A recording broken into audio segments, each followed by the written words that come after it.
Muito obrigado, Sr. Presidente. Cumprimento, em primeiro lugar, a Sra. Ministra e o Sr. Secretário de Estado. Sra. Ministra, nós temos tratado das matérias relativas ao mar sempre com base num pressuposto.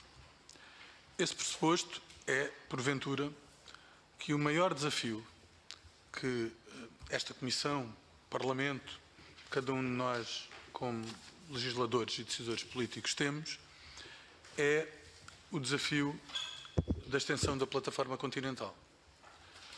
Esse desafio é determinante por várias razões. Desde logo por razões geoestratégicas, desde logo por força dos novos usos do mar, enfim, um conjunto de aspectos que são nucleares para a afirmação do país, do ponto de vista económico, social, identitário e também das grandes opções que o país tem pela frente. E isso ganha particular relevo quando hoje se procura encontrar formas de responder a uma economia globalizada, numa competição cada vez mais voraz, e o país precisa de encontrar formas alternativas de sucesso. Ora, por isso, todos os partidos, julgo eu, têm acompanhado desde 2009 o processo do alargamento da plataforma continental e julgo que, independentemente de quem tem sido governo, tem sempre registado uma unanimidade em relação à matéria, porque todos, independentemente das opções político-ideológicas, todos subscrevemos a importância de alargar o nosso território e não somos imunes a reconhecer as oportunidades que esse aumento do território nos permite ter. A razão desta introdução tem que ver com uma circunstância. A circunstância prende-se com o caso dos trabalhadores precários da estrutura de missão da plataforma continental.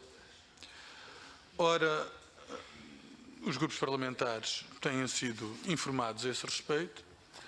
A informação que tenho é que houve um conjunto de contactos, esses funcionários, esses trabalhadores da estrutura de missão apresentaram os seus requerimentos, os seus vínculos contratuais caducam em 2019 e esses requerimentos foram indeferidos.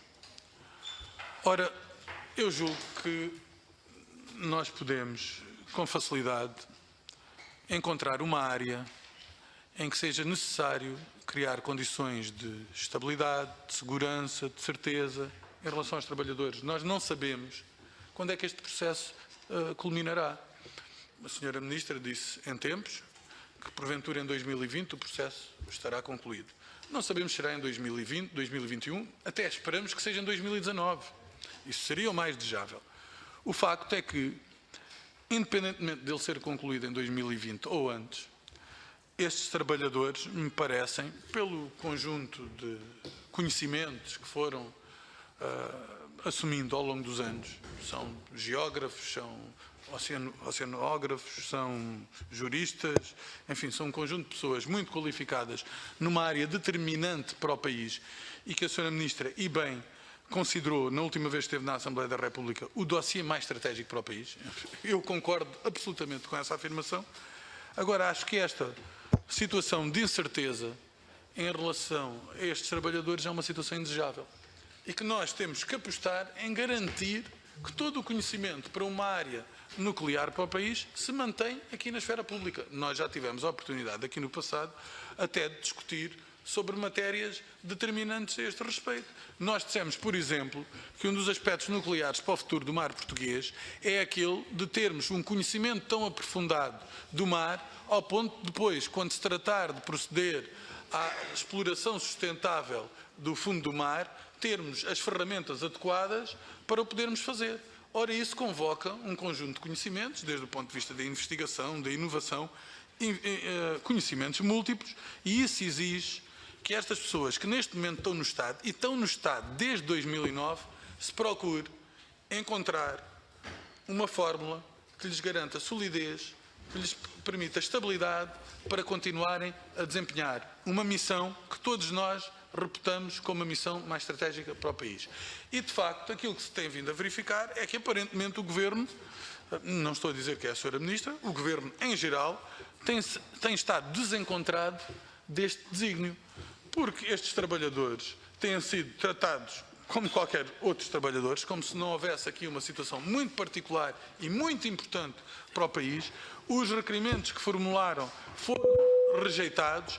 Neste momento está-se em fase da audiência prévia e vê-se que estes trabalhadores justamente recorrem a todos os grupos parlamentares para sugerir aos grupos parlamentares que façam menção ao Governo da importância desta matéria e do facto destas instabilidade que se pode verificar, que causa dúvida e causa incerteza, poder pôr em causa a preservação desse conhecimento na esfera pública. Nós temos de ter este conhecimento na esfera pública, não apenas porque ele representa até o dia em que a nossa candidatura for aprovada, mas também após esse dia pela tarefa enorme que temos pela frente de aproveitamento do mar português. E, portanto, julgo que seria muito avisado se a Sra. Ministra, junto do Ministério das Finanças e dos restantes membros do Governo, porque isto é uma matéria plural que não convoca apenas o Ministério do Mar, convoca também o Ministério dos Negócios Estrangeiros, pela dimensão externa que tem, convoca até, por que não dizê-lo, o Sr. Primeiro-Ministro, porque se é o dossiê mais estratégico, é um dossiê que tem que ser tratado de forma transversal, resulta de matérias de soberania, matérias geoestratégicas, enfim, todo esse conjunto de matérias que são importantes para o país, que a Sra. Ministra corporizasse esta preocupação, porque está visto que os outros restantes membros do Governo não tratam a matéria com o cuidado que ela merece, procurasse, vou terminar, Sr. Presidente, e eu não usarei a mesma tolerância que o Sr. Presidente deu à Sra. Ministra sem lhe fazer qualquer advertência. Mas direi apenas, para terminar, e esperando não vir a ser interrompido em mais nenhuma ocasião, com a tolerância do Sr. Presidente, dizer que eu espero que a Sra. Ministra, não que me dê uma resposta agora, porque eu sei que talvez a Sra. Ministra não esteja em condições de a dar, e compreendo que não esteja. Espero que esteja, mas se não tiver, compreendo isso. Mas que, sobretudo, procure sensibilizar o Governo para a importância disto e de resolver esta situação que está a causar mal-estar e perturba a candidatura portuguesa em relação a uma matéria fundamental para o país. Muito obrigado.